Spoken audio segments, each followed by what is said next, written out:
Thomas takes a look at how the latest immigration debate is affecting the country's Muslim community. Is there a strand of Islamophobia running through Australian society?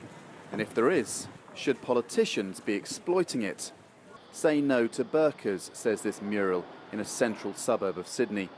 Multiculturalism isn't working, believes the man who painted it. Immigrants to Australia should integrate more, leaving alien customs at the door. Others round here say the mural is simply racist. Since it appeared in September, it's been vandalised and had to be repainted more than 40 times. But there's no doubt it taps into something. And over the last few days, the sentiments it expresses have spilled over into national debate. On the day of the funerals of some of those who died in the Christmas Island asylum boat sinking, the immigration spokesman of the centre-right opposition party questioned why taxpayers were paying for surviving relatives to attend.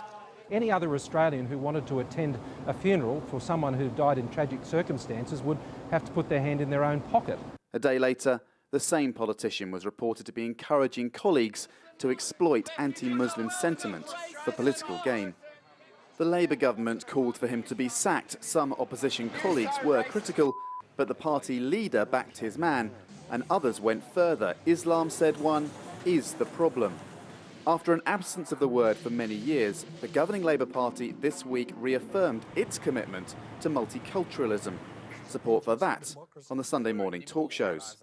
We think it's excellent that the M word is back in the Australian political narrative. We're a multicultural community, we're a multicultural society, and that's what makes Australia great. But it's away from the studio sofas in the community where anti-Islamic comments have the biggest effect. Past experience shows that when these comments are made, that there is a reaction from people, and it's a negative reaction. Australia is an immigrant nation. 44% of people were either born abroad or have at least one parent who was. There are opposing views, though, on how best to hold all those in the country together. Andrew Thomas, AlJazeera, Sydney. And now with a look at all the sport, here's Guy. Bangladesh's first experience of hosting a Cricket World Cup match didn't quite go to plan. They were well beaten by India after the co-hosts produced a stunning batting display. From Dhaka, Andy Richardson reports. No one in Dhaka wanted to miss this moment of history. Bangladesh hosting their first ever World Cup game, the biggest sporting event this country's ever seen. What's more, their opponents were neighbours and fierce rivals India, a side they sensationally beat at the last World Cup.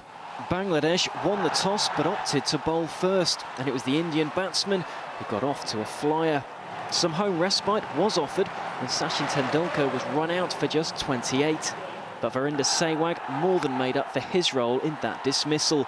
He eased his way to the first century of this World Cup. Sehwag was by now limping, but he had the Bangladesh fielders running to all parts. He went on to score a mighty 175.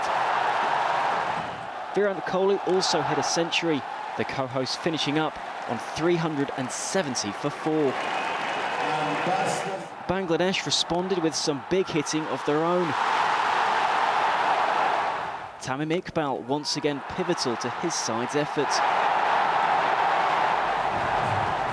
When he went for 70 though, so too did his team's best chance of victory. Bangladesh's final total of 283 for 9, giving India victory by 87 runs. I thought we could have bowled better. I thought we bowled too many boundary balls and that cost us the game. On the other hand, Virender Sehwag played really good innings and he took the game away from us.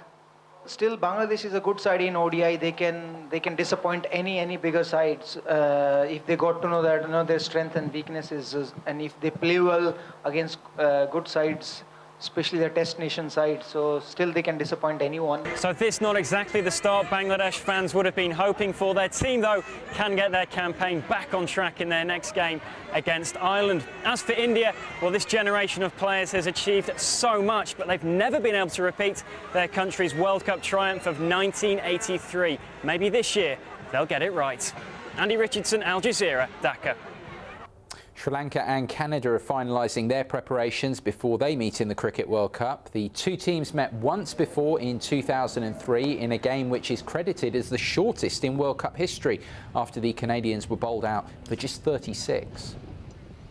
But I'm sure all of them are capable of doing something special when the occasion calls upon them. So you just got to be very wary of these sides and make sure that when you play them, you play your best cricket at all times. There's no pressure on us really for tomorrow's game, so that's a big positive for us. We're here to play a good brand of cricket tomorrow, and showcase to the world that we can play a little bit. To Spanish football, Jose Mourinho is now 9 years unbeaten in home league matches as a manager. That's after his current Real Madrid side brushed aside Levante on Saturday.